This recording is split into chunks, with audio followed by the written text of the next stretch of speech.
آج اسرائیل کی فوج کے پاس صرف 1,70,000 فعال اہلکار ہیں، لیکن اس نے پوری عرب دنیا کو آگے لگا رکھا ہے۔ جہاں چاہتا ہے حملہ کرتا ہے، قبضہ کر لیتا ہے، لیکن اسے روکنے والا کوئی نہیں۔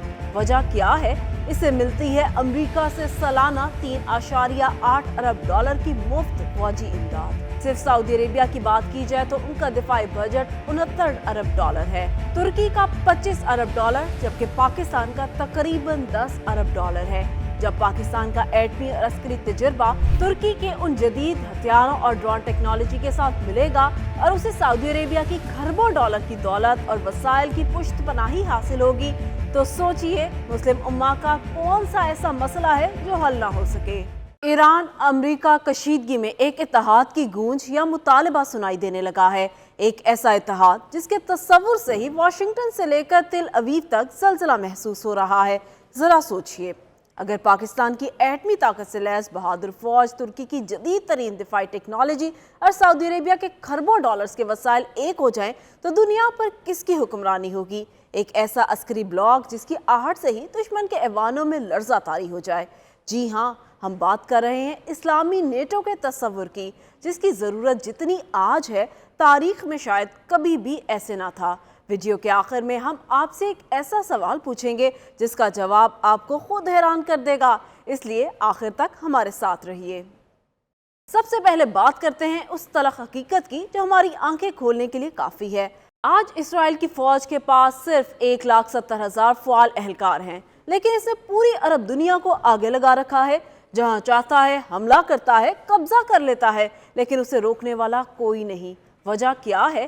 اسے ملتی ہے امریکہ سے سالانہ 3.8 ارب ڈالر کی مفت فوجی امداد۔ جی ہاں، جدید ترین اسلحہ اور ٹیکنالوجی جس سے اس نے اپنی فضائیہ طاقت بہت بڑھا لی ہے اور خود کو ناقابل تسخیر سمجھتا ہے۔ لیکن دوسری طرف نظر ڈالیں تو مسلم امہ اپنی عددی و مالی طاقت کے باوجود منتشر ہے۔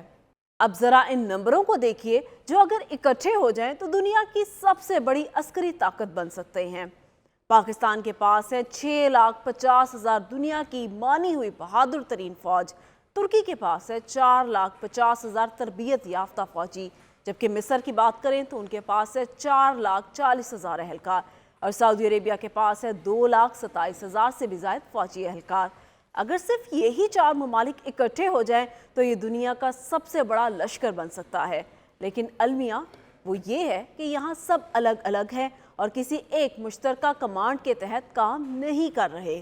امریکہ کا سالانہ دفاعی بجٹ 800 ارب ڈالر سے زائد ہے، جبکہ اسرائیل کی بات کریں تو 24 ارب ڈالر ہے۔ لیکن اگر آپ کو لگتا ہے کہ مسلم ممالک کے پاس پیسہ نہیں تو آپ یہاں غلط ہیں۔ ہمارے وسائل بھی بہت زیادہ ہیں مگر منتشر ہیں۔ صرف سعودی عربیہ کی بات کی جائے تو ان کا دفاعی بجٹ 69 ارب ڈالر ہے، ترکی کا 25 ارب ڈالر، جبکہ پاکستان کا تقریباً 10 ارب ڈالر ہے۔ ساتھ ہی ساتھ ایران کی بات کی جائے تو ان کا 9 ارب ڈالر ہے، اور اگر یہ تمام وسائل ایک مشترکہ دفاعی اتحاد یعنی اسلامی نیٹو کے تحت جمع کر دیے جائیں تو مسلم دنیا کی سب سے بڑی بیرونی طاقت کو سیکنڈوں میں گھٹنے پر لا سکتی ہے۔ اس ممکنہ عسکری اتحاد کا سب سے خطرناک اور جاندار اینگل کیا ہے؟ چلیے آپ کو وہ بھی بتاتے ہیں۔ نمبر 1، پاکستان کا لوہا جو سب مانتے ہیں۔ پاکستان کے پاس نہ صرف ایٹمی صلاحیت موجود ہے بلکہ اس کے پاس دنیا کی وہ واحد فوج ہے جس نے مارکہ حق میں اور دہشت گردی کے خلاف وہ جنگیں لڑیں اور جیتیں جن کا مغربی دنیا تصور بھی نہیں کر سکتی۔ پاک فوج کی جنگ لڑنے کی ٹیکنیک اور بہادری کا لوہا پوری دنیا مانتی ہے۔ پھر یہ دنیا کی واحد ایٹمی طاقت بھی ہے جس کے تصور سے ہی دشمن لرز جاتا ہے۔ دوسرے نمبر پر آتی ہے ترکیہ کی گیم چینجر دفاعی ٹیکنالوجی۔ ترکی اب محض اسلحہ خریدنے والا ملک نہیں رہا بلکہ دنیا کا بہت بڑا دفاعی برآمد کنندہ بن چکا ہے۔ اسٹاک ہوم پیس ریسرچ انسٹی ٹیوٹ کی درجہ بندی کے مطابق دنیا کی بہترین 100 دفاعی کمپنیز میں ترکی کی 5 کمپنیز شامل ہو چکی ہیں، جن میں ایسلیسن 52ویں، دنیا کا پانسا پلٹنے والا بائیکار 66ویں، ترک ایروسپیس انڈسٹریز 75ویں اور mechanical and chemical industry corporation 93ویں نمبر پر ہے۔